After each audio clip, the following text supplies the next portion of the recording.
Monaco était un Grand Prix à rebondissement et la F1 reste sur un circuit urbain pour la prochaine course. Malheureusement, un circuit beaucoup moins charismatique.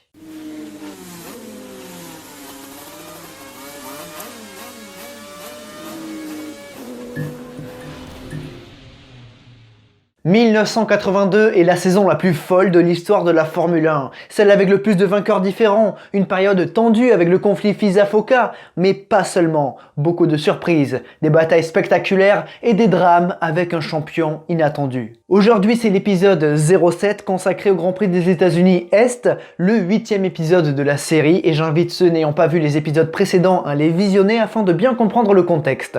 Quant aux autres, je vous souhaite un bon épisode. Direction l'Amérique pour une deuxième course aux États-Unis sur un nouveau circuit, le circuit de Détroit.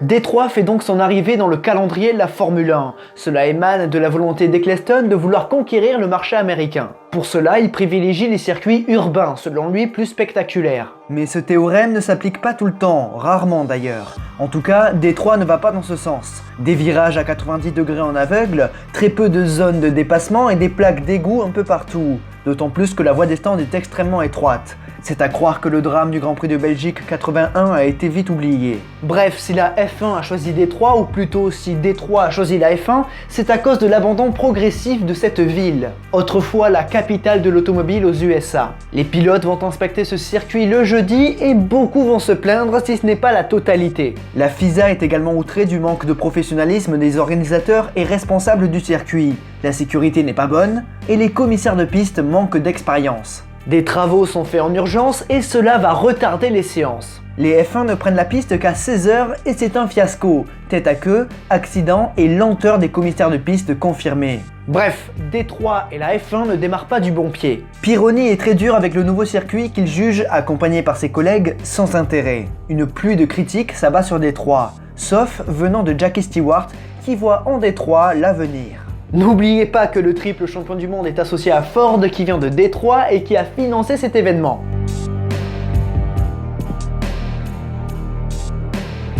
On apprend à Détroit le nom du successeur de Gilles Villeneuve, qui n'est d'autre que son ami le talentueux Patrick Tambay. Son arrivée est prévue pour le Grand Prix du Canada, mais finalement ce sera lors du Grand Prix des Pays-Bas que Patrick Tambay va faire son retour. Jusqu'alors, Ferrari n'engage que la numéro 28 de Didier Pironi. Chez Brabham, on continue dans la logique de Monaco qui veut deux modèles de voitures. L'ancien moteur atmosphérique aux mains de Riccardo Patrese, vainqueur du dernier Grand Prix, et le modèle de l'avenir, un moteur BMW Turbo aux mains du champion du monde en titre. Ligier se voit de nouveau refuser son châssis JS19 par les commissaires techniques. Les monégasques l'ont interdite et les américains aussi. Guy Ligier va donc engager ses bonnes vieilles JS17B. Côté Tyrrell, le partenariat avec Andy est arrivé à expiration et une équipe manque à l'appel. Toleman manque effectivement le Grand Prix américain, soi-disant à cause des camions tombés en panne après Monaco.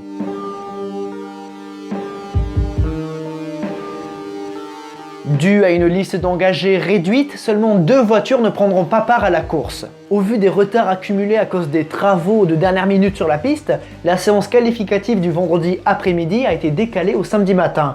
Et ce sera véritablement la séance où les chronos vont compter, parce que l'après-midi, il pleut. Malheureusement, Nelson Piquet est victime d'une panne sur sa Brabham le matin et s'est retrouvé éliminé. Grosse désillusion pour le Brésilien, décidément pas verni en cette saison 82. Alain Prost retrouve quant à lui le sommet avec une nouvelle pole position. Les Cesaristes confirment toute sa vitesse avec sa deuxième place. Deuxième du championnat, John Watson n'est qualifié que 17ème, et sur un circuit où il est difficile de doubler, la course sera longue.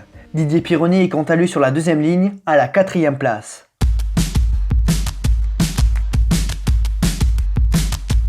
Si les pilotes ne sont pas enthousiastes à l'idée de parcourir 70 tours sur ce tracé, le public américain savoure l'arrivée de la Formule 1 à Détroit. Des grands noms comme Paul Newman ou encore des champions du monde de Formule 1 sont présents. Parmi eux, on retrouve Phil Hill ou encore le pigiste Williams de Long Beach, Mario Andretti.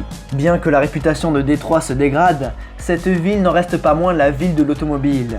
En revanche, Riccardo Paletti ne prend pas part à la course. Durant le warm-up, le jeune Italien a perdu une roue et s'est violemment encastré contre le mur de pneus. Mur de pneus installé seulement après les réclamations des pilotes. Son équipier Jarier a été victime d'une crevaison dans son tour de mise en grille. Difficile d'avancer pour Rosella. Le départ est donné et Alain Prost conserve la tête de course, mais Rosberg se fait pressant à l'arrière. Pironi lui reste en embuscade. Derrière, Beuzzel et Baldi s'accrochent et abandonnent.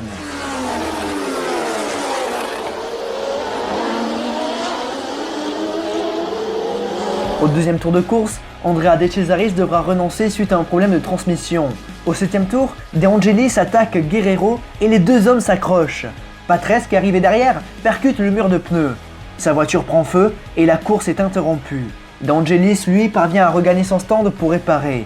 La course est interrompue pendant plus d'1 heure, le temps que les commissaires dégagent les bolides accidentés. Quand je vous disais qu'ils étaient lents, je ne vous ai pas menti. À l'époque, après un drapeau rouge, le classement s'établissait par l'addition du temps des deux manches. C'est donc très difficile pour les observateurs de bien comprendre ce qui se passe. En tout cas, ça pourra peut-être consoler Alain Prost qui était en train de s'échapper. Plus loin sur la grille, à la 14e place, John Watson opte pour des pneus durs afin d'aller au bout de la course. C'est le seul à faire ce choix. Le Grand Prix des États-Unis Est est relancé et la course ne fera plus 110 mais 64 tours. Rosberg fait de nouveau un bon départ, mais Prost résiste à la Williams. Le Français mène devant Rosberg, Pironi, Giacomini et Cheever. Keke ne lâche pas son rival et maintient la pression. Même s'il est physiquement collé à la Renault, il compte 3 secondes de retard sur le Français. Mais Alain Prost rate une vitesse et Rosberg passe devant sur la piste et plus tard au classement. Le Français dégringole, victime de soucis mécaniques une nouvelle fois.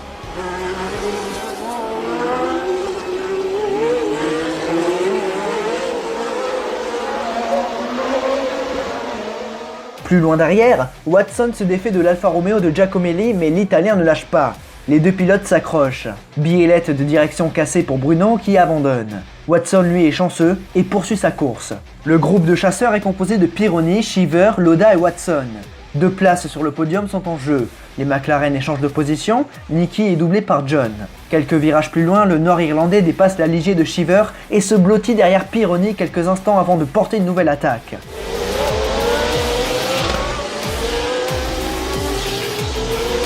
Trois dépassements en un tour, c'est magnifique. Le choix des gommes dures semble payer. Le vainqueur du Grand Prix de Belgique fond sur la Williams du leader Keke Rosberg, amputé de son 3e rapport. Le Finlandais ne peut résister et le Britannique prend la tête de la course au 37e tour. Lui qui partait 17e, c'est une gestion de course remarquable pour le pilote McLaren qui se dirige tout droit vers une nouvelle victoire.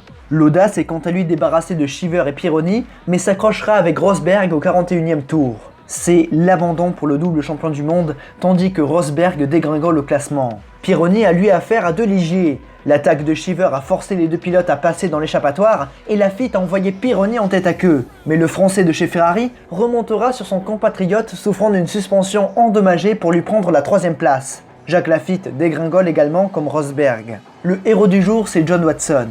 Parti 17e et faisant preuve d'audace au restart, il s'impose une 4e fois en carrière.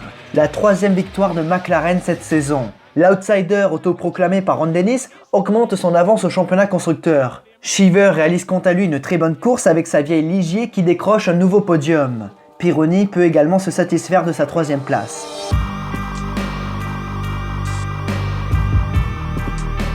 Au classement des pilotes, Alain Prost perd des places. Le pilote Renault a subi 3 abandons consécutifs. C'est maintenant le sympathique John Watson qui mène les débats. Didier Pironi fait preuve de beaucoup de régularité et d'un peu de chance depuis quelques courses et prend la 2e place, 6 points derrière Watson. Côté constructeur, McLaren compte maintenant 12 points d'avance sur Ferrari et Williams à égalité. Longtemps leader, Renault doit travailler sa fiabilité s'ils veulent conserver leur chance de titre. René Arnoux a montré cette année sa vitesse, mais le manque de fiabilité lui donne envie de regarder ailleurs. Avec la 2e place de Cheever et la 6e place de Laffite, Ligier marque également de gros points. Ce 7e Grand Prix de la saison laisse un flou quant à l'issue du championnat, c'est vraiment très ouvert, même si Watson vient de prendre la tête. Pironi fait preuve de régularité tandis que Rosberg fait parler sa vitesse. Et chez Renault, on espère que la voiture arrivera enfin à franchir la ligne d'arrivée. La F1 reste sur le continent nord-américain pour la prochaine course qui va se disputer sur le circuit de Montréal, fraîchement rebaptisé circuit Gilles Villeneuve. Mais le monde du sport automobile va se retrouver encore une fois entre tristesse et chagrin au pays du Petit Prince. Mais ça, c'est pour le prochain épisode. Mesdames et messieurs, j'espère que cet épisode vous aura plu, un petit peu de légèreté avec ce circuit un petit peu hors du temps et peu apprécié des pilotes. Malgré tout, il y a quand même eu une belle course à Détroit. Donc les avis sont un petit peu partagés. Une chose qui est moins partagée, ce sont vos avis par rapport à cette série qui sont tout simplement géniaux. Je vous en remercie. Je vous oriente vers Ed L'Omega qui a fait la plupart des musiques de la série. Il fait un travail de dingue. Allez le soutenir, tous les liens sont en description. Mais surtout, n'oubliez jamais, le plus important, c'est de continuer d'aimer le sport auto. Continuez d'aimer 1982, la saison folle. Rendez-vous lundi prochain pour l'épisode 08.